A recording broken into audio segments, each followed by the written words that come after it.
আমি তোমার সাথে একই রুমে থাকতে পারবো না, তাই অন্য রুমে চলে যাচ্ছি। তুমি কি দুইটা রুম নিয়েছো? না, নেইনি, তবে নিব। তে সারাদিন জার্নি করেছে, তাই ভাবলো আগে ফ্রেশ হয়ে এরপর লম্বা একটা ঘুম দিবে। তাই জামা কাপড় নিয়ে ওয়াশরুমে ঢুকলো। সেখানে একটা তেলাপোকাকে দেখে তে দৌড়ে এসে জঙ্কুককে জড়িয়ে ধরলো। জঙ্কুক তো হা করে তাকিয়ে আছে তের দিকে। কিছুক্ষণ এভাবে থাকার পর জঙ্কুক বলল, আমি মানুষ, কোল বালিশ না, ছাড়ো আমাকে। ওই তেলাপোকাটা গায়ে উড়ে আসবে। আসলে আসবে, তাতে আমার কি? ভালো করে বলছি, আমাকে ছাড়ো, না হলে কিন্তু খারাপ হয়ে যাবে। ওই তেলাপোকাটার আগে একটা ব্যবস্থা করো। জঙ্কুক থেকে একটা ধাক্কা দিয়ে ফ্লোরে ফেলে দিল। এরপর ওয়াশরুমের ভেতরে গেল। সেখানে গিয়ে দেখে কিছুই নেই। এই, তুই কি ভেবেছিস? মিথ্যা বলে আমার জীবনে এসেছিস বলে আবার সেই একই পদ্ধতি ব্যবহার করে তুই আমার মনে জায়গা করে নিবি? কখনোই পারবি না। বলেই জঙ্কুক রুম থেকে বের হয়ে গেল। আর তে ফ্রেশ হয়ে একটু ঘুমিয়ে নিল। বিকেলে ঘুম থেকে উঠে দেখলো জঙ্কুক রুমে নেই। সে যে দুপুরে বের হয়েছে এখনো ফিরেনি। একটা ঘর ভাড়া করতে তো এতক্ষণ সময় লাগার কথা না। নিশ্চয়ই অন্য কোনো মেয়ের সাথে দেখা করতে গিয়েছে। একা একা রুমের ভিতরে বসে থাকতে তের একটুও ভালো লাগছিল না। তাই সমুদ্রের তীরে চলে গেল সূর্য ডুবে যাওয়া দেখতে। সেখানে বসে তে সূর্য ডোবা দেখলো। সূর্য ডোবার সাথে সাথে চারিদিকে অন্ধকার নেমে এলো। তেও আর বসে না থেকে চলে আসলো হোটেলে। রুমের ভিতরে ঢুকতেই তের নাকে অদ্ভুত একটা গন্ধ আসে। লাইট নিভানো ছিল, তাই কিছু দেখতে পারছে না। আমি কি অন্য কারো রুমে চলে আসলাম? লাইট জ্বালাতেই দেখলো জঙ্কুক বিছানায় বসে ধূমপান করছে, যেটা স্বাস্থ্যের পক্ষে ক্ষতিকর। যাক, অবশেষে মহারানীর ফিরতে মন চেয়েছে। তা এতক্ষণ কোথায় ছিলেন আপনি? তুমি না বলেছিলে আরেকটা রুম নেবে, তাহলে এখানে বসে কেন ধূমপান করছো? তোমার রুমে যাও। আগে আমার প্রশ্নের উত্তর দে, কোথায় ছিলে এতক্ষণ? সূর্য ডোবা দেখতে গিয়েছিলাম। সূর্য ডোবা দেখতে গিয়েছিলি নাকি বয়ফ্রেন্ডের সাথে রোমান্স করতে গিয়েছিলি, কোনটা? সবাইকে নিজের মতো ভেবো না। জঙ্কুক বসা থেকে উঠে তের দিকে এগিয়ে এলো। তে মনে করলো এখনই হয়তো ওর গায়ে হাত তুলবে জঙ্কুক, কিন্তু জঙ্কুক সেটা করেনি। তার থেকেও দ্বিগুণ কষ্টদায়ক কথা তেকে বলল। তোর হাতে দুইটা রাস্তা আছে, একটা হলো আমার থেকে অনেক দূরে চলে যাবি, আর না হয় আমাকে ডিভোর্স দিবি। এই মুহূর্তে তের মনে হচ্ছে সমস্ত পৃথিবী কেঁপে আকাশটা ভেঙে তের মাথায় পড়েছে। আমি না হয় চলে যাব, শ্বশুরমশাইকে কি বলবে? তুই এখান থেকে চলে গেলে আমি বাবাকে বলবো অন্য একটা ছেলের হাত ধরে তুই রাতে রাতে পালিয়ে গিয়েছিস। তখন বাবা আর আমার উপর আঙুল তুলবে না। বল, কোনটা করবি? তোমার বাবা মায়ের কথা একবার চিন্তা করো। আমি অনেক চিন্তা করেই এই সিদ্ধান্ত নিয়েছি। আমাকে একটু সময় দাও। ঠিক আছে, কাল পর্যন্ত সময় দিলাম। কি তুমি দরজা বন্ধ করছো কেন? অনেক ঘুম পেয়েছে। ঘুম পেলে তোমার রুমে যাও, আমার রুমে এসেছো কেন? তোমার সাথে না হওয়া বাসাটা করতে। যা দুষ্টু, কি বলো এসব লজ্জার ব্যাপার? ওরে আমার লজ্জাবতী রে, ঢং দেখলে বাঁচি না। যা সর বিছানা থেকে। আমি বিছানা থেকে সরে গেলে ঘুমাবো কোথায়? কোথায় আর ঘুমাবি? আমার মাথা আছে না, এখানে এসে ঘুমা। আচ্ছা ঠিক আছে। একদম চুপ, বেহায়া মেয়ে কোথাকার। বেশি কথা না বলে সোফায় গিয়ে শুয়ে পড়, যা। তুমি আমার সাথে এমন করছো কেন? আমি কিন্তু শ্বশুরমশাইকে সব বলে দিব। বাবা যদি কিছু জানতে পারে তাহলে তুই আমার অনুরূপ দেখবি। তে আর কথা না বাড়িয়ে সোফায় গিয়ে শুয়ে পড়লো। সারা রাত ঘুম হয়নি ভালো করে তের। শুধু ভেবেছে কি করবে। অনেক ভেবেচিন্তে সিদ্ধান্ত নিল জঙ্কুককে তে ডিভোর্স দিয়ে দিবে। সকালবেলাতে সিদ্ধান্তের কথা জঙ্কুককে জানালো। জঙ্কুক ডিভোর্স দেওয়ার কথা শুনে খুব খুশি হলো। দুপুরের কড়া রোদের মাঝে গাড়ি চালিয়ে সুগা চলে এসেছে জঙ্কুকের বাড়িতে। ভিতরে ঢোকার আগে বাড়িটাকে খুব ভালো করে দেখে নিল। অনেক কিছুই তো দেখতেছি বদলায় গেছে। যে বাড়ির ছেলে ফুল পছন্দ করে না, সেই বাড়ির আঙ্গিনায় ফুল গাছ লাগানো। শালার এই জীবনে কার চুলটা ছিললাম। কবে যে আমার জীবনে একটা কাল নাগিনী আইয়া ছবল মাইরা কইব তুমি আর সিগারেট খাইও না সুগা। সুগা তাচ্ছিলের একটা হাসি দিয়ে একটা সিগারেট ধরায়। দু একটা টান দিয়ে সিগারেটটাকে ফেলে দিয়ে বলে, বন্ধু, তোরে ফালাই দিছি দেখে আবার রাগ করিস না, বুঝছস? তোর লগে খুব তাড়াতাড়ি আবার আমার দেখা হইব। এরপর সুগা গাড়ির ব্যাক সাইড থেকে মশলার বস্তাটা কাঁধে নিয়ে বাড়ির ভিতরে ঢুকলো। এ কি বাবা, তুমি একান্তে গেলে কেন? তুমি আমাকে বলতে, আমি না হয় জগকের বাচ্চাটাকে পাঠিয়ে দিতাম, ওনারা গিয়ে নিয়ে আসতো। বুঝতে পারলাম, আপনি আমারে অহনো মাইয়ের জামাই হই ভাবেন। নিজের ছেলে ভাবলে তো কইতেন। সেই কখন আনতে গেছিলাম, এত দেরি করলি কেরে? জিন সুগার কথা হাসলো। কিছুক্ষণ হাসার পর সুগার মাথা আলতোভাবে ছুঁয়ে দিয়ে বলল, আমার তো মেয়ে নেই, তাই মেয়ে জামাই ভাবার প্রশ্নই ওঠে না। তুই হচ্ছিস আমার আরেকটা ছেলে, তাই তো তোর কষ্টের কথা চিন্তা করি। থাক, আমার লজ্ঞা বেশি চিন্তা করা লাগবে না। সবার আবার সব জিনিস সয় না। যাই হোক, আমার পাগলা বন্ধুটা কই? অনেকক্ষণ তো হয়ে গেল গা, দেখা পাইতাছি না ওর। বউ পাইয়া কি ভুলে গেল নাকি আমারে? ওর বউডারে অবশ্যই দেখন লাগবো। আর বোর থেকে 3 গুণ সুন্দরী মাইয়া আমি বিয়া করবো। আচ্ছা ঠিক আছে, করো। এখন এদিকে এসো, চেহারা দেখে তো মনে হচ্ছে কিছু খাওনি। না আন্টি, আজকে না, অন্যদিন খামু। এখন জঙ্গকের বোর্ডারে নিয়ে আইন, দেখি কেমন মাইয়া বিয়া করছে। বাবা, ওর বাড়িতে নেই, কক্সবাজার গিয়েছে। হায় আফসোস, পুরা কপাল আমার। আচ্ছা আন্টি, জায়গা বালা থাকেন। বলেই সুগা ঝটপট বেরিয়ে গেল। রাস্তায় এসেই জ্যামে আটকা পড়লো সুগা। কিছুটা বিরক্তকর চেহারা নিয়ে ডান পাশে তাকাতেই দেখতে পায় জিমিন দাঁড়িয়ে আছে। সুগা গাড়ি থেকে নেমে জিমিনের কাছে গেল। কিরে, তুই এই বড় দুপুরে এনে কি করস? তোর সাথে সেই কবে দেখা হয়েছিল, তারপর তো আর কোনো খোঁজই পেলাম না, তাই ভাবলাম। ওর শ্বশুর বাড়ি গিয়ে হামলা দিবি, তাই তো? গিয়ে লাভ নাই, বাড়ি ফাঁকা, ওরা বাইক নাই। নাই মানে কোথায় গেছে? যেন মন চায় হেন গেছে। এত কিছু জানি না, তুই কি করবি? তুই জানি রাস্তায় একলা বাইর হইলি, কুত্তায় যদি কামড় দিত তখন কি হইতো? কি আর হতো, জলাতঙ্ক রোগ হতো। চটাং চটাং কথা না কইয়া আয় আমার লগে। বলেই সুগা জিমিনের হাত ধরে টান দিল। আচমকা হাত ধরায় জিমিন কিছুটা কেঁপে উঠলো। ছোট থেকেই জিমিন মনে মনে সুগাকে পছন্দ করত, কিন্তু সেটা কখনো মুখ ফুটে বলতে পারেনি সুগাকে। গাড়িতে ওঠার সাথে সাথে জ্যাম কিছুটা কমে যায়। সুগা গাড়ি চালাচ্ছে, জিমিন শান্তভাবে কিছুতেই বসতে পারছে না, বারবার শুধু হাত ঢুলছে। ডং কম কর, তোর হাতের থেকে আমার হাত অনেক পরিষ্কার আছে। যখন তখন তুই আমার হাত ধরবি না। সুগা গাড়িটাকে ব্রেক করে, সাথে সাথে জিমিন সামনের দিকে হেলে পড়ে। পাগল নাকি রে তুই, মারতে চাস আমায়? গাড়িতে নাম। মানে? ওই তুই কি এর মানে জিগাস? বাংলা কথা কই, বুঝছ না? জিমিন নামতেই সুগা স্পিডে গাড়ি চালিয়ে চলে গেল। হঠাৎ করে কি হলো বুঝলাম না। জঙ্কুক বিছানায় শুয়ে মোবাইলে গেম খেলছে। তে মাত্র গোসল করে বের হলো। জঙ্কুক আর চোখে তেকে একবার দেখে পুনরায় খেলায় মন দিল। তে সোফায় বসে চুল শুকাচ্ছে। সরাসরি না দেখলেও আর চোখে জঙ্কুক একটু পর পর তেকে দেখছে। এটাতে বুঝতে পারলো না, কারণ সে তো ব্যস্ত চুল শুকাতে। অনেকক্ষণ তাকিয়ে থাকার পর জঙ্কুক খেলা বন্ধ করে তেকে বলল, তে রাতে চাঁদ দেখতে যাবে আমার সাথে? তুমি না বললে আমাকে ডিভোর্স দিবে? ডিভোর্স তো দিবই, তাই বলে কি একেবারে সম্পর্ক ছিন্ন করে ফেলবো নাকি? আমরা তখন বন্ধুর মতো একে অপরের পাশে থাকবো। সরি, তখন আমার স্বামী ভাববে আমি হয়তো পরকীয়া করছি। পারবো না আপনার সাথে বন্ধুর মতো সম্পর্ক রাখতে। সেটা তোমার ব্যাপার, ডিভোর্স এখনো হয়নি আমাদের। তুমি এখনো আমার বউ, তাই তুমি বাধ্য আমার কথা শুনতে। ছেড়েই তো দিবেন, মায়া বাড়িয়ে লাভ কি? ভয় নেই, মায়া বাড়াবো না। তুমি আমাকে আজকে যে খুশির সংবাদ দিলে, চাঁদ দেখতে যাওয়া সেই খুশির সামনে নগণ্য। যেহেতু এখনো আপনার বউ, কথা তো শুনতেই হবে। আমি যাবো চাঁদ দেখতে। রাত হয়েছে, জিমিন তো বাসায় এসেছে সেই কখন, কিন্তু সুগা এখনো আসেনি। সুগার মা রান্না করছে। জিমিন একটু পর পর মেন গেটে তাকাচ্ছে। সুগার আসার কোনো নামগন্ধই নেই। এদিকে তে সুন্দর করে সাজুগুজু করে কালো রঙের একটা শাড়ি পরলো। চুলগুলো খোপা করতে যাবে, তখনই জঙ্কুক বলল, চুল ছাড়া থাকুক। তে পিছনে ফিরতেই দেখলো জঙ্কুক কালো রঙের একটা পাঞ্জাবি পরেছে। জঙ্কুকের হাতে একটা গোলাপ ফুল ছিল, সেই ফুলটা তের কানে গুজে দিল। জঙ্কুক তের হাত ধরে রুম থেকে বের হলো। হাঁটতে হাঁটতে সমুদ্রের তীরে এসে বসলো। চারিদিকে মানুষ নেই বললেই চলে। চাঁদের আলোতে সমুদ্রের পানি পরিষ্কার দেখা যাচ্ছিল। দুজনেই তাকিয়ে আছে আকাশে থাকা চাঁদের দিকে। আপনি না বললেন মায়া বাড়াবেন না, তাহলে হাত ধরে হাঁটা, কানে গোলাপ গুজে দেওয়া, এগুলো কি মায়ের মধ্যে পড়ে না? আমার মতে না, কারণ আমি এখনো তোমাকে ছাড়িনি, তুমি আমারই আছো। জঙ্কুকের কাঁধে তে আস্তে করে নিজের মাথাটা রাখলো। এরপর দৃষ্টি নিক্ষেপ করলো আকাশে থাকা সেই চাঁদের দিকে। ঘড়িতে এখন রাত 10টা বাজে। রান্না করা শেষ হলো সেলিনার। ছেলেকে বাড়িতে না দেখে চিন্তায় পড়ে যায় সেলিনা। কয়েকবার কল দেওয়ার পরেও রিসিভ করলো না সুগা। নিজের রুমে বসে জিমিন পড়ছিল। পড়ায় কিছুতেই মন বসাতে পারছে না জিমিন, বারবার শুধু সুগার কথাই চিন্তা করছে। রাত 11টার দিকে সুগা বাড়ি ফিরলো। অদ্ভুত ব্যাপার বাবু, এতক্ষণ কোথায় ছিলে? তোমার আর জিমিনরে অবাক করে দেওয়ার ব্যবস্থা করতে গেছিলাম। কই তোমরা ভিতরে আইও। সুগার কথা শুনে ভিতরে ঢুকলো বাঙ্গি এবং তার ভাই কাই ওরফে কাঙ্গি। বাঙ্গিকে দেখে সেলিনা খুশি হতে পারলো না, কিছুটা বিরক্তিকর চেহারা নিয়ে বলল, অদ্ভুত ব্যাপার বাঙ্গি, তুমি আমাকে না জানিয়ে এ বাড়িতে কেন এলে? তোমাকে বারণ করেছিলাম না এখানে আসতে? আরে সেল বেবি, তুমি কেন বোঝো না? ভালোবাসা বড় ছোট বলে কোনো কথা নেই, বয়সটা একটা সংখ্যা মাত্র। তোমার কাছে এটা মাত্র সংখ্যা হতে পারে, কিন্তু আমার কাছে এটা বিরাট বড় অঙ্ক, যেটা সমাধান বের করতে 3 পৃষ্ঠা লাগে। বাড়িতে হইচই শব্দ শুনে নিচে নামলো জিমিন। অনেক বছর পর বাবাকে দেখে খুশিতে চোখে পানি চলে এলো জিমিনের। দৌড়ে গিয়ে বাবাকে জড়িয়ে ধরে কান্না করে দিল। এত বছর পর নিজের মেয়েকে কাছে পেয়ে কাইও কান্না আটকাতে পারলো না। আর কান্দিস না মা, আমি চলে এসেছি। এবার তোকে নিজের বাড়িতে পাঠিয়ে তবেই আমি বিদেশে যাব। নিজের বাড়িতে এইটাই বাবা?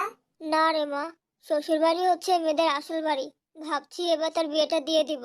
জিমিন সুগার দিকে তাকালো। সুগা খাচ্ছে, হয়তো শুনতে পায়নি তাই চুপ করে আছে ভেবে নিজের মনকে সান্ত্বনা দিল জিমিন। কাল তোমার সাথে এই বিষয়ে কথা বলবো বাবা, এখন খুব ঘুম পাচ্ছে, আমি যাই। তুমি খাওয়া দাওয়া করে ঘুমিয়ে পড়ো। সেল বেবি, এখন তাহলে আমি আমার মুখ থেকে মাস্কটা সরিয়ে ফেলি? অদ্ভুত ব্যাপার, তুমি মাস্ক খুলবে কেন? মাস্ক খোলার কোনো দরকার নেই। আর আর হ্যাঁ শোনো, যতদিন এই বাড়িতে আছো ততদিন পাড়ার ভাবিদের একদম নিজের পরিচয় দেওয়ার চেষ্টা করবে না। এখন যাও, দোতলার ডান পাশের রুমটা গিয়ে চুপচাপ শুয়ে থাকো। দেখতে দেখতে এক সপ্তাহ কেটে গেল। জঙ্কু কাটতে আজকে বাড়ি ফিরবে, তাই জিন আজকে সকাল সকাল উঠে রান্না বসিয়ে দিলেন। আরেম অফিসে যাবে, তাই খাওয়ার জন্য টেবিলে এসে বসলো। যেই শুনেছে ছেলে বাড়ি ফিরবে অমনি শুরু হয়ে গেছে বিয়ে বাড়ির রান্না। প্রতিদিন সকালে পাগলা ডট ডটের মতো অফিসে যাই, কোথায় আমার জন্য বিভিন্ন ধরনের রান্না করবে তা না করে বকা টেপনা করে বেড়ায় রাস্তায় রাস্তায়। তার জন্য গিয়ে কষ্ট করে হাত পুড়িয়ে রান্না করছে। দিনকাল কোথায় চলে এসেছে আজকাল। জিন আজকে প্রচুর কাজ করেছে, তার মেজাজ খুবই গরম, কারণ রান্নার জন্য কোনো কাজের লোক রাখেনি আরএম, তাই রান্নার সব কাজ জিনকে একাই করতে হয়। তার উপর আরএম ছেলেকে বকাটে বলে আরো বিগড়ে দিল জিনের মেজাজ। রান্নার ঘর থেকে হাতে খুন্তি নিয়ে সোজা খাবার টেবিলে এলো জিন। আরএম জিনকে দেখে বলল, রান্না তো ভালোই হয়েছে, কিন্তু এটা বুড়ি বেটিকে কিছুতেই বলা যাবে না, প্রশংসা করলে মাথায় উঠে নাচবে। নিজে থেকে এসেছো ভালোই হয়েছে, একটু পর এমনিতেই তোমার ডাক পড়তো। আসল কথায় আসি, ডালে লবণ বেশি দিলে কেন? আর এগুলো কোনো বিরিয়ানি হলো? ছি, কি বাজে টেস্ট। টাকা পয়সার আমার অভাব নেই, আমাকে বলতে আমি বাবুর্চি ভাড়া করে আনতাম। শুধু শুধু মশলাগুলো নষ্ট করলে। রান্না পারে না আবার যা রান্না করতে। শয়তান বুইড়া নামুর বাচ্চা, কি বললি তুই? আমি রান্না পারি না? ঠিক আছে, এই নে, দিলাম তোর কাছে আমি খুন্তি লাগিয়ে।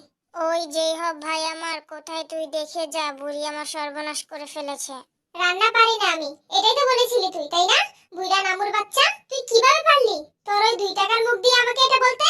কয়েকটা স্টোরিতে কিছু বলি না বলে সাহস বেড়ে গেছে তোর। সমস্যা নেই, তোর সাহস আমি এখনই কমিয়ে দিচ্ছি, দাঁড়া।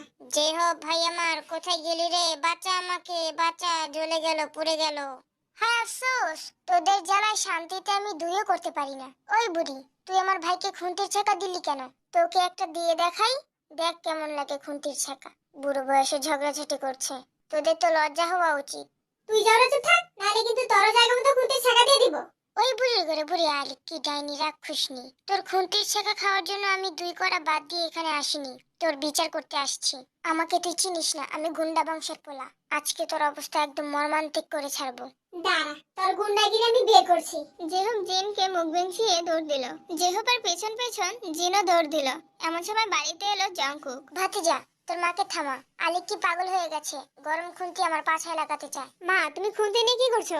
চাচুর লেগে যাবে তো, এটা দাও আমার হাতে। তুই সর আমার সামনে থেকে, আজকে ওকে 2 পায়ের দফা রফা করে দিব আমি। ওই বুড়ি আলিক্কির ঘরে আলিক্কি, তুই আমাদের চুলটাও ছিঁড়তে পারবি না, কাল নাগিনীর মতো শুধু ফুসফুসি করতে পারবি। জিহুপের বাচ্চা রে, আজকে তোর একদিন কি আমার যতদিন লাগে। জিহুপ জঙ্কুকের পেছনে ছিল এতক্ষণ। যখনই দেখলো জিন তেড়ে আসছে, জিহুপ দৌড় দিতে যাবে, তখনই জঙ্কুক ধরে ফেললো জিহুপকে। জিনও সেই সুযোগে দিল জিহুপের বামে খুন্তি লাগিয়ে। এই যা চাচু, এর জন্যই বলি বেশি পাকনামি করতে যেও না মায়ের সাথে। ভাতিজা, আজকের দিনটা মনে রাখবো, সময় আমারও আসবে। বেচারিতে দূর থেকে এসব দেখে কিছু বলতে পারছে না, সাথে মন খুলেও হাসতে পারছে না। জিমিন, ওই জিমিন, আরে কই রে নিব্বি জিমিন, কখন থেকে ডাকতাছি হনস না? মরে টেরে গেলি কেন কি? জি বলেন ভাইয়া। দে লারা চিনি ছাড়া, আজকাল সূর্যটা কোন দিক দিয়ে উঠছে? তুই আমারে আপনি আপনি করে কইতাছস কি রে? কাহিনী কি?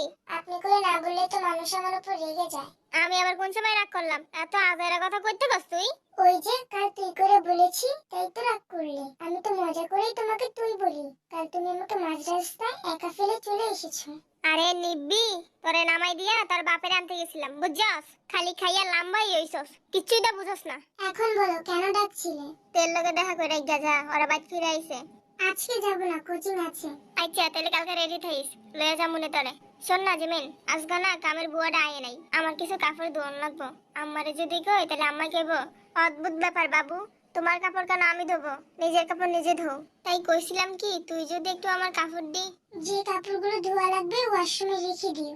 আমি আজকে যেন মশলা দিতে যাবো, ওইখানে একটা মেলা বইছে, তোর লেগে কি আনমু ক? তোমার যেটা পছন্দ হয় সেটাই নিয়ে এসো। আরে সব সময় তো আমার পছন্দ মতো নিয়ে আনি, আজকে তোর ইচ্ছা মতন ক। আমার জন্য নীলচুড়ি নিয়ে এসো। জি না, আরেবের যে অবস্থা করেছে, এই অবস্থায় অফিসে যাওয়া আরেবের পক্ষে সম্ভব নয়। 3-4 দিন তো লাগবেই সুস্থ হতে। আরাম সোফায় বসে চা খাচ্ছিল, উপর থেকে তাড়াহুড়া করে নামলো জঙ্কুক। সোফায় যে আরাম বসে আছে সেটা হয়তো খেয়াল করলো না। আমি ছোট থেকে কষ্ট করে বড় হয়েছি। বাবা তো মাকে ছেড়ে অকালেই পটল তুলেছে।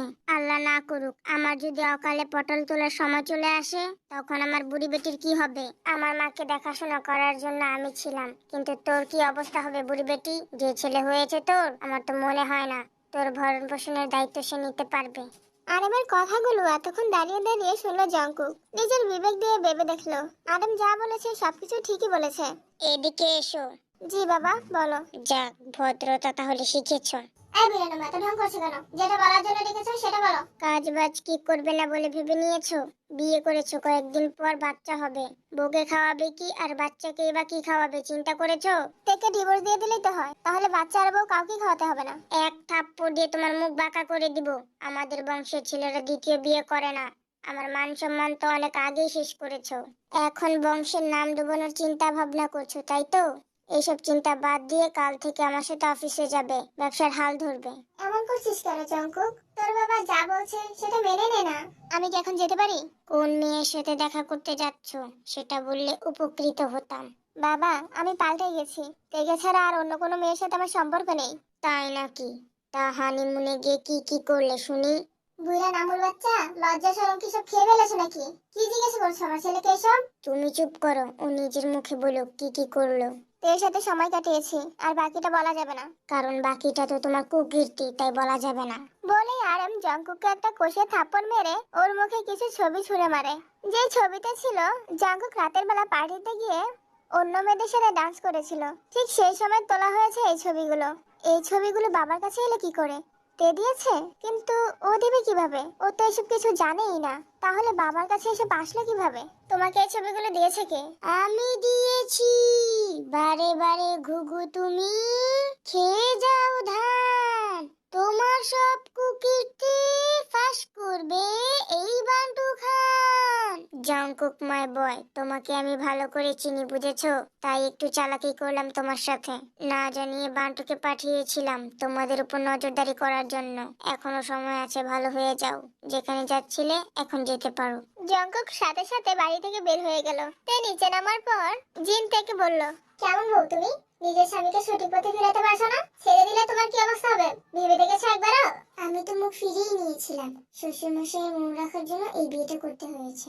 মামুনি, আমি ভেবেছিলাম বিয়ে দিলে হয়তো বা ঠিক হয়ে যাবে, তাই ছেলেকে সঠিক পথে ফেরাতে গিয়ে তোমার জীবনটা যে নষ্ট হয়ে যাবে তা আমি বুঝিনি। এই স্বার্থপর বুড়োটাকে মাফ করে দিই মামুনি। শ্বশুর মশাই, এসব এখন বলার সময় না। আমি একা পারবো না ওকে সঠিক পথে ফিরাতে। আপনাদেরও সাহায্য লাগবে আমার। আমরা সব সময় সব রকম ভাবে তোমাকে সাহায্য করব। তুমি যে করেই হোক আমার ছেলেটাকে সঠিক পথে ফিরিয়ে আনো। এমন বুদ্ধি করব সোজা পথে না এসে থাকতে পারবে না। জঙ্কুক একটা জিলের পাড়ে এলো। মনটা তার খুবই খারাপ। বাড়ি থেকে জঙ্কুক মাথা গরম থাকা অবস্থায় বের হয়েছিল। জিন সুগাকে বলে বুঝিয়ে সুঝিয়ে বাসা নিয়ে আসতে বলল। সুগা জানে মন খারাপ থাকলে জঙ্কুক এখানেই আসে, কারণ প্রায় সব সময় ওরা দুই বন্ধু এখানে এসে সময় কাটায়। বন্ধু, মন খারাপ করে লাভ নাই। তুই যদি মন খারাপ করে সারাটা দিন বইও থাকস, কেউ দুইটা টেহা দিয়ে জিগাইতো না যে স্যারেরা মন খারাপ করে বয়ে রইছে। উল্টা কি করবে জানোস? কইবে দেখ দেখ হালাই বাংলা খাইয়া হ্যাং মেরে বয়ে রইছে। সবাই আমাকে খারাপ বকাটে চিটার গুন্ডা মাস্তান বলে। আচ্ছা, আমি কেন এরকম হলাম? প্রেমে ধোকা খেয়ে তো আর হইনি, তাহলে কেন হলাম কেউ জানতে চেয়েছে? চাইনি। সবাই শুধু আমার খারাপ দিকটাই দেখে। তেও বুঝলো না আমাকে। ও শুধু আমার নামের বউ। বিয়ে করার আগে যাই বুঝতো, বিয়ের পরের কথা আর কি বলবো। তোর তো নামের বউটাও আছে রে বন্ধু, আমার তো এটাও নাই। তাহলে জিমিনকে?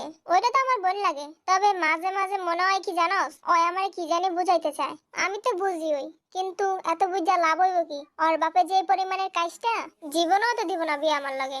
কেন দিবে না? আরে আর কইস না বন্ধু, ছোটবেলা শাশুর একটা কুকর্ম জেনে লাইছিলাম। পরে এই কথাই আর শাশুড়ি কইছিলাম। ওই বেটি গেছে গা মইরা। আম্মাই কইলো জিমিনটা না শুনাইতাম, তাহলে নাকি জিমিনও বলে মরে দেবো গা। এর লেগে আর কোনোদিন ওরে কিছু কই নাই। এরপরের থেকে শাশুড়ি আমার লগে কথা মাথা কয় না। বিদেশের দেয় বাইতেইছে বাতিজা লাগি, একটু জিগাইলো না কেমন আছি। আমি জিগাই, পাত্তাও দেয় না। আর তুই কস এই কাজটা বেড়াই দিব মাইয়া আমার কাছে বিয়া। এটা একটা হাস্যকর ব্যাপার, বুঝছস? হাস্যকর। তাহলে এক কাজ কর, জিমিনকে আমার সাথে বিয়ে দিয়ে দে। কথা দিচ্ছি সবকিছু ছেড়ে দিয়ে ভালো মানুষ হয়ে যাব। ওর মতো গুণবতী রূপবতী মায়াবতী মেয়ে কয়জনে পাই বল? ওই হালাল উচ্চা গুনানের নজর কম দে। ওই আমার বোন লাগে, তার মানে তোরও লাগে। কইতে গেছে জানি আয়া ফেলেছে লুচ্চা ফিচ্চা। না রে বন্ধু, নজর তো অবশ্যই দেওয়া লাগবে, কারণ তাকে ডিভোর্স দেওয়ার পর আমার এমন একটা মানুষ লাগবে যে আমার খেয়াল রাখবে, আমাকে বুঝবে। এই শালা, তুই না তেরে ভালোবাসস, তাহলে এই কথা কস কেমনে? সব সময় সব কথা সবাইকে বলে বোঝানো যায় না বন্ধু। হ্যাঁ হ্যাঁ বুঝছি, বাদ দে। হন, তোরও মন খারাপ, আমারও মন খারাপ। আয় দুইজনে মিলে গিয়ে একটু বাংলা বাইরে আইগা, দেখবি পরে সবকিছু রঙিন লাগবো। জিমিন মামুনি, কোথায় যাচ্ছ তুমি? কোচিং এ যাচ্ছি বাবা। কোচিং এ আর যাওয়া লাগবে না মামুনি, অনেক পড়ালেখা করছো, এখন বিয়ের জন্য প্রস্তুতি নাও। নিব, পছন্দের মানুষের সাথে বিয়ে দিলে। তুমি তোমার পছন্দের মানুষের কথা ভুলে যাও মামুনি, নিচে ছেলের পক্ষে এসে বসে আছে, তোমাকে ওনারা দেখবে, তাড়াতাড়ি আসো। আমি আমার পছন্দের মানুষকে ছাড়া কাউকে বিয়ে করব না। ছেলেটা কে মামুনি? সুগা খান। মরে গেলেও ওর সাথে কখনো তোমার বিয়ে দিব না, তাড়াতাড়ি রেডি হয়ে নিচে আসো। অদ্ভুত ব্যাপার, কি হচ্ছে এখানে? কতক্ষণ ধরে মানুষগুলো অপেক্ষা করছে নিচে। ছোট মা, আমি তোমার ছেলেকে ভালোবাসি। ছোট মা, বাবাকে বলো না সুগার সাথে আমার বিয়ে দিতে। দরকার পড়লে আমি সত্যি নিয়ে ঘর করব, তারপর আমি সুগাকে বিয়ে করব। ছোট মা, তোমার পায়ে পড়ি, তুমি প্লিজ সুগা ভাইয়ার সাথে আমার বিয়েটা দিয়ে দাও। এক থাপ্পড় মেরে সব দাঁত ফেলে দিব, বেয়াদব মেয়ে কোথাকার। ভাবি, তুমি তাড়াতাড়ি ওকে রেডি করে নিচে নিয়ে আসো, আমি যাচ্ছি, দেরি যেন না হয়। ছোট মা, আমি বাঁচবো না ছোট মা, আমার শেষ আবদারটা পূরণ করে দাও না গো। অদ্ভুত ব্যাপার জিমিন, উল্টো পাল্টা কথা কেন বলছো?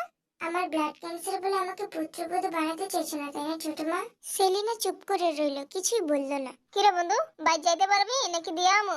লাগবে না, আমি যেতে পারবো। যে অবস্থা দেখছি তোমার, পারবে বলে তো মনে হয় না। জঙ্কুক কিছুটা মাতাল এখনো, তাই হেলে দুলে পড়ে যাচ্ছিল। তে এসে জঙ্কুককে ধরে বলল, ভাইয়া আপনি এখন যান, বাকিটা আমি সামলে নিব। এরপর তে জঙ্কুককে নিয়ে বাড়িতে চলে গেল। জিমিনকে পাত্রপক্ষের পছন্দ হয়ে যায়। এক সপ্তাহ পর জিমিনের বিয়ে কথা ফাইনাল করে চলে গেল তারা। সোফায় বসে আছে জিমিন, চোখের পানিতে কাজলে কালো হয়ে আছে জিমিনের মুখ, চুলের খোপাটা খুলে গেছে। জিমিনের সেদিকে খেয়াল নেই, মূর্তির মধ্যে বসে আছে সোফায়। সুগা বাড়ি ফিরলো, জিমিনকে দেখে বলল, শাওড়া গাছের পেতনিটা কি আমার বাড়িতে আয় পড়ছে নাকি? হ্যাঁ, অন্য সময় হলে জিমিন সুগার সাথে এতক্ষণে তৃতীয় যুদ্ধ লাগিয়ে দিত, কিন্তু আজকে কোনো রিয়াকশন দিল না। এই যে আমার শেওড়া গাছের বুতনি আফা, আমি যে আপনার কাপড়টি দিতে গেছিলাম, দিছিলেন? কাপড় না দিলে কিন্তু আমি চুরি দিব না। দে লারা চিনি ছাড়া আমার বুতনি আফা শাড়িও পরতে পারে? কাহিনী হইছে কি বাড়ির মধ্যে, কিছুতে বুঝতে পারতাছি না। জিমিনের পাত্তা না দেওয়ার ব্যাপারটা সুগার ভালো লাগলো না, তাই নিজের রুমের দিকে হাঁটা ধরলো। তখনই পিছন থেকে জিমিন বলে উঠলো, আমার জন্য চুড়ি আনোনি? যাক, তাইলে মোহর জবানটা আছে। আমি ভাবছিলাম তেনারা ধরে তারা বয় রাখছে। জিমিন কিছু না বলে চুড়িগুলো নিয়ে হাঁটা শুরু করলো। ওই নিবি জিমিন, ভাত বেড়ে দিয়ে যা, কই যাস? আমার মেয়েকে তোমাকে ভাত বেড়ে খাওয়াবে? এত বছর ধরে তো আপনার মাইয়াই আমার ভাত বেড়ে খাওয়াইছে। অবশ্য আপনি জানবেন কেমনে, সারা বছর তো ছিলেন বিদেশে।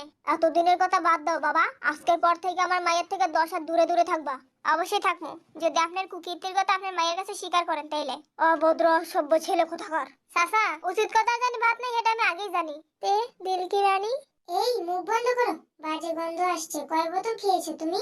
1 বোতল। আমি একা উঠতে পারবো, তুমি চলে যাও। তুমি বসো, তোমার জন্য লেবু শরবত নিয়ে আসছি। আমার দিকে মুখ করে বসো, বাবাকে বোঝাও আমি ভালো হয়ে গেছি, তোমাকে সময় দিচ্ছি।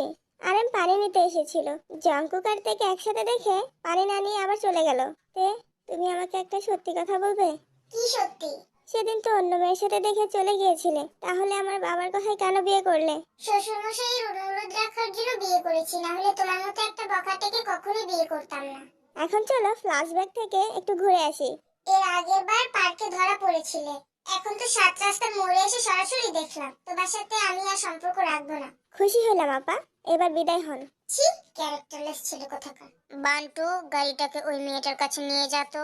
তারপর আরাম তের সাথে কিছু গুরুত্বপূর্ণ কথা বলে। তে প্রথমে রাজি হতে চাইছিল না, আরামের অসহায়ত্ব দেখে রাজি হলো। তে ওর বাবা মাকে জানানোর পর ওনারা এক কথায় না করে দিয়েছিল। বাধ্য হয়ে বাবা মার বিরুদ্ধে গিয়ে তারপর এই বিয়েটা করেছিল তে।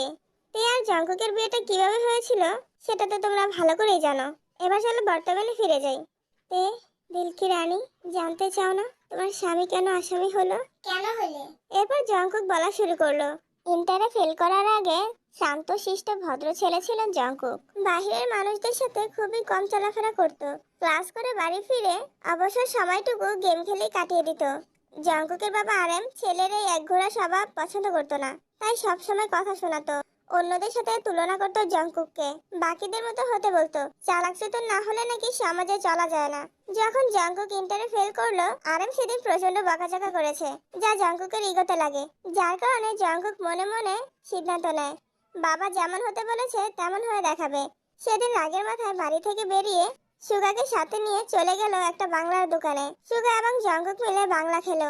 এরপর সবাইকে ছাড়িয়ে হয়ে উঠলো বকাটে নাম্বার 1। বৃষ্টির একদিনে দেখা হলো তের সাথে। কলেজে যাওয়ার জন্য বাস স্টেশনে দাঁড়িয়েছিল তে। তখন জঙ্কুকের গাড়িটা ট্রাফিক সিগন্যালে ছিল। সিগন্যালটা যেন ইচ্ছে করে তের সাথে জঙ্কুকের পরিচয় করানোর জন্য ফেলা হয়েছিল। সেদিন জঙ্কুক তেকে প্রথম দেখাতে মুগ্ধ হলো।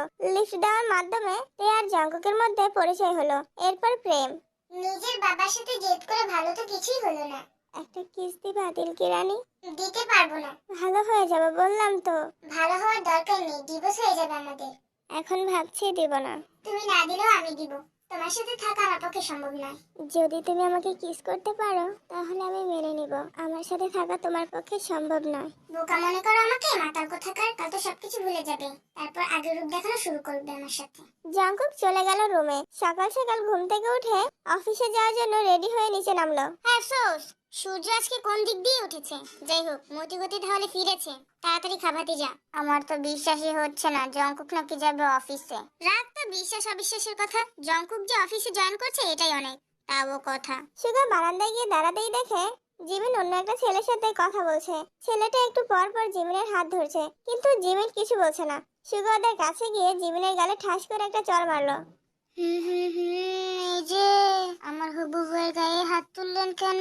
কে আপনি? হ্যাঁ, কি রে জিমিন, এই হালা এটি কি কয়? যা বলছে সত্যি বলেছে। ছোট মা আর বাবা ওনার সাথে আমার বিয়ে ঠিক করেছে। ওই আম্মু, কই গেলা তুমি? এদিকে আইও। অদ্ভুত ব্যাপার বাবু, চেঁচাচ্ছ কেন? বলো কি হয়েছে? জিমিনের বিয়ে ঠিক করে লাইছো আর আবার একবারও কইছো না, ভালোই তো। সুগার এমন কথা শুনে জিমিনের মুখে হাসি ফুটে ওঠে, কিন্তু বেশিক্ষণ এই হাসি রইল না। আগে জানাও নাই তো কি হইছে? অহন তো জানছি, দাঁড়াও সবাই দাওয়াত দিয়ে আইগা। দেখেছো দেবর মশাই, আমার কথাই সত্যি হলো। বাবু জিমিনকে ভালোবাসে না। বাসে ভাবেই বাসে। আগে শুধু বিয়ের দিনটা আসতে দেন, এরপরে দেখবেন কে কারে কত ভালোবাসে। সুগা সবাইকে দাওয়াত দিল, আর সবার আগে দাওয়াত দিল তে আর জঙ্কুককে। ওদেরকে এক সপ্তাহ আগে বলেছিল চলে আসার জন্য। জঙ্কুকের অফিসের কাজ থাকায় 3 দিন আগে এসেছে তে। আরে জিমিন, কাঁদিস না। তুই যাকে ভালোবাসিস সে যদি তোকে না ভালোবাসে তাহলে কখনোই সুখী হবি না জোর করে বিয়ে করে। আমার সুখের দরকার নেই। আমি শুধু সুগা ভাইয়ের বউ হতে চাই, আর কিছু চাই না। তে এবার কান্না বন্ধ কর আর চল তোকে মেহেদি দিয়ে দিই সুন্দর করে। 1 মিনিট জিমিন, তুমি একটু ওখানে গিয়ে বসো। তে এদিকে শোনো, জিমিনের হাতে কে দেওয়ার দরকার নেই, এস দিয়ে দিও। আমার বাবুর নাম। ঠিক আছে আন্টি। তে জিমিনের হাতে মেহেদি দিচ্ছে, হাতের মাঝখানে কে এর বদলে এস লিখে দিল। জিমিন সেটা দেখে কিছু বলল না, চুপচাপ আছে।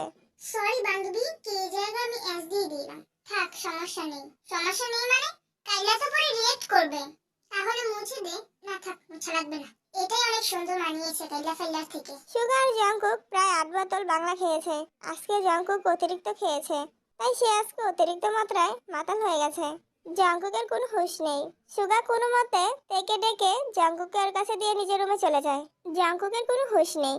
সে তের দিকে এমন ভাবে তাকায় যে তার চাউনিতে কামনা বাসনা সবই জলজল করছিল। দিল কি রানী, একটা চুমা দাও না। শুরু হয়ে গেছে বাংলা খেয়ে মাতলামি করা। শালা দুষ্টু মাথা, আমাকে ছেড়ে দে। তে এমন করো না জান। আসছে জান বলতে। আমি তোমার জান নাকি অন্য বেটিরা তোমার জান সেটা আমার বোঝা হয়ে গেছে। আমার বিয়ের পর থেকে আজ পর্যন্ত তুমি আমাকে অনেক কষ্ট দিয়েছো। সবকিছু সহ্য করেছি, আর সহ্য করব না। নোংরামি করার জন্য আসে জান বলতে। লুচ্চা মাতাল। তার ছেড়ে শালি কথাকার। ভালোভাবে চাইলাম দিলি না তো। ঠিক আছে, কিভাবে আদায় করে নিতে হয় সেটা আমার ভালো করে জানা আছে। বলে জঙ্কুক থেকে জোর করে নিজে করে নেয়। জঙ্কুক যেহেতু তার স্বামী, তাই সে আর বাধা দেয়নি, কারণ জঙ্কুকের অধিকার আছে তার উপর। সুগা ভাইয়া, দেখো তো আমাকে কেমন লাগছে। কোনো শালার জানি নজর না লাগুক তোর উপর। অনেক সুন্দর লাগতেছে তোরে জিমিন। তোমাকে একবার জড়িয়ে ধরি। না রে জিমিন, বাড়ি ভর্তি মানুষ আছে, কেউ দেখলে তিলটা টাইনা তাল বানাই লেব। তাছাড়া আমি আজকে একটু বেশি বাংলা খাইছি, তুই জড়ায় ধরলে অঘটন ঘটে যাইব। এটাই আমাদের লাস্ট দেখা, আর কখনো হয়তো বা তোমার সাথে এভাবে দেখা হবে না। তো এখন কি করতাম? তোরা জড়ায় ধরে অঘটন ঘটাই, আর মানুষ আইসা আমগো মান সম্মান লয়ে একটু খেললা তোর লাগে আমার বিয়েটা দিয়ে দেখ, এটাই যাস তুই? জিমিন সুগাকে কিছু না বলে চলে গেল। সকালে গায়ে হলুদ শেষ করে বিকেলে সবাই গেল জিমিনকে বউ সাজাতে, কিন্তু জিমিন কিছুতেই সাজতে চাইছে না। তাই ধৈর্যহারা হয়ে বলতে বাধ্য হলো, জিমিন, আজকে সুন্দর করে সেজে নে, কারণ তোর বিয়েটা অন্য কারোর সাথে নয়, তোর ভালোবাসার মানুষের সাথেই হচ্ছে। ভালোবাসার মানুষ মানে তোর বিয়ে সুগা ভাইয়ার সাথেই হবে। তুই আমার সাথে মজা করছিস না তো? আরে না, আমি কেন তোর সাথে মজা করব? সুগা ভাইয়া তো নিজের মুখে বলছে না যে উনি তোকে ভালোবাসে। ওনার মনের কথা মুখে আনার জন্য এই ব্যবস্থা। ছোট মা এসবের ব্যাপারে জানে তো। উনি তো সবকিছু করলো। সুগা ভাইয়া যে তোকে ভালোবাসে এটা উনিও বুঝেছে। নিজের মুখে বলছে না বলেই এত নাটক করা হচ্ছে। শোন জিমি, আমি যে তোকে বলে দিলাম এটা কাউকে বলবি না, এমনকি সুগা ভাইয়াকেও বলবি না। ওনাকে সারপ্রাইজ দিব। এবার কান্না বন্ধ কর, মেকআপটা নষ্ট হয়ে যাচ্ছে তো। এরপর জিমিন সুন্দর করে বউ সাজে, কারণ সে তার ভালোবাসার মানুষকে পেতে যাচ্ছে। তের একটা ফোনের সাথে বাইরে চলে যায়। জিমিন রুমে একাই বসে আছে। এমন সময় সুগা দরজায় নক করে। আসবো? হ্যাঁ আসো। বালাই তো, অন্যের লেগে বউ সেজে বয়ে আছে মহারানী। মুখে কি সুন্দর হাসি দেখো, যেন ভালোবাসার মানুষটার বিয়ে করতেছে। এদিকে আমার মনের ভিতর যে কয়লার উপর তুষার আগুন জ্বলতেছে, একটু খোঁজ নিল না। সমস্যা নাই, আজকে সবকিছুরই আগুন একেবারে নিভে যাবো গা। কিছু বলবে তুমি? খালি সাজ্জা বয়ে থাকলে এবো খাওয়ান লাগবো না? জামাই বেদ গিয়ে তো মাথা ঘুরে পড়ে যাবি। পরে ওরা কইব রুগিলা মাইয়া দিয়ে দিছি আমরা। নে হা কর, সকাল থেকে তো কিছু খাস নাই। এরপর সুগা জিমিনকে নিজের হাতে যত্ন করে খাইয়ে দিল। খাওয়ানো শেষ হলে সুগা জিমিনকে জড়িয়ে ধরলো। এরপর জিমিনের জন্য আনা নীল চুড়িগুলো পরিয়ে দিল হাতে। চলে যাওয়ার সময় জিমিনকে আবারও জড়িয়ে ধরলো সুগা। আচমকা চোখ থেকে এক ফোঁটা পানি গড়িয়ে পড়লো। জিমিন, আমি যদি তোরে না পাই তাহলে অন্য কোনো শালায় তোরে পাইবো না রে। এমন কথা কেন বলছিস সুগা? আমি বিরিয়ানির মধ্যে তোর উফরে যাওয়ার টিকিট আর ভিসা সব এক লগে মিশিয়ে খাওয়াই দিয়ে গেলাম জিমিন। Happy journey. বলেই সুগা চলে গেল নিচে। কিছুক্ষণ পর জিমিন রক্ত বমি করছে। নাক মুখ দিয়ে বের হচ্ছে রক্ত। বন্ধু, কেমন লাগছে চাচাতো বোনকে বিয়ে করার ফিলিংস? মানে কি কইতাছস তুই এরি? মানে হচ্ছে আমার মেয়ের বিয়ে তোমার সাথে হবে বাবা। কাইল্লরে দিয়ে নাটক করেও তো লাভ হইলো না। একটা টু শব্দ পর্যন্ত করো নাই তুমি। সুগার মাথায় যেন আকাশ ভেঙে পড়লো। দৌড়ে গেল জিমিনের রুমে। জিমিন এখনো রক্ত বমি করছে। সুগার জিমিনকে নিজের সাথে আষ্টে পিষ্টে নিল। জানো সুগা ভাইয়া, আমার না অনেক দিনের ইচ্ছে তোমার সাথে বসে চাঁদ দেখার। আমাকে একটু ছাদে নিয়ে যাবে? দেরি করো না, আমার হাতে বেশি সময় নেই সুগা ভাইয়া। সুগা জিমিনকে কোলে তুলে ছাদের দিকে হাঁটা ধরলো। আকাশে এখন কোনো চাঁদ নেই, থাকবে কিভাবে? সবে তো সন্ধ্যা হলো, চাঁদ দেখা যায় মাঝরাতে। জিমিনকে জড়িয়ে ধরে সুগা বলল, আমারে মাফ করে দিস জিমিন, না জেনে তোরে অকালে মৃত্যু দিলাম। ঘন ঘন নিঃশ্বাস নিচ্ছে জিমিন। কয়েক মিনিট পর জিমিনের হাতটা সুগার হাত থেকে পড়ে গেল। সুগার দু চোখ ভরে গেল পানিতে। কানে শুধু একটা কথাই বাজছে, দরকার পড়লে আমি সত্যি নিয়ে ঘর করবো, তারপর আমি সুগাকেই বিয়ে করবো। এক বছর পর তের একটা সুন্দর ছেলে বেবি হয়েছে। প্রতি মাসের শেষের দিকে জঙ্কুক ছেলেকে দেখতে আসে আর তের সাথে করা অন্যায়ের জন্য ক্ষমা চায়। এক বছর আগে তে জঙ্কুকের বাড়ি ছেড়ে নিজের বাড়িতে চলে এসেছে জঙ্কুককে এক প্রকার শাস্তি দেওয়ার জন্যই। এই এক বছরে জঙ্কুক যতবার তাকে নিজের বাড়িতে নিয়ে যাওয়ার কথা বলতো ততবারই তে ফিরিয়ে দিত। আজও তার ব্যতিক্রম হয়নি। জঙ্কুকের বিশ্বাস ওর ভালোবাসার টানে একদিন হলেও তে ফিরবে জঙ্কুকের কাছে। ছেলের সাথে দুষ্টুমি করে জঙ্কুক চলে যাচ্ছিল। মেন গেটের সামনে আসার পর তে জঙ্কুককে পিছন থেকে জড়িয়ে ধরে বলে, এই এক বছরে তুমি অনেক শাস্তি পেয়েছো, তোমাকে আর শাস্তি দিব না। এখন থেকে তুমি যা চাইবে তাই হবে। তাহলে বাড়ি ফিরে চলো দিলকি রানী। হ্যাঁ চলো। এমন সময় পেছন থেকে একটা গুলি এসে লাগে জঙ্কুকের বুকে। ও শিট, জানে মানতে এইবারের মতো তুমি বেঁচে গেলে। সমস্যা নেই, হিসাবটা তোলা রইলো। তোমার জামাইকে তো উপরে পাঠিয়ে দিলাম, এখন তোমাকে বাঁচাবে কি? ঘুরে ফিরে এই বগুমের কাছেই তোমাকে আসতে হবে জানেমান। এই জঙ্কুক, তোমার কিছু হবে না, কথা বলো জঙ্কুক। আমাকে একা রেখে তুমি চলে যেতে পারো না জঙ্কুক, কথা বলো। দিলকি রানী, আমি তোমাকে অনেক ভালোবাসি সেই প্রথম থেকে, কিন্তু কেন এত অবহেলা করেছি জানো? আমি চাইনি তুমি সারা জীবন আমার মতো বখাটের সাথে থাকো। বাবার সাথে রাগ করে বাড়ি থেকে বের হয়ে যাওয়ার পর আমার জীবনে কালো অধ্যায় শুরু হয়েছিল। তারই একটু ঝলক হলো আমার এই বখাটে বানা। বাবা সব সময় বলতো অন্য ছেলেদের মতো হতে, আমি তেমনটাই হয়েছি। কত মেয়ের সাথে রিলেশন করেছি, কেউ কখনো আমার মনে জায়গা করতে পারেনি। কিন্তু তোমার মায়াতে আটকে গিয়েছিলাম আমি।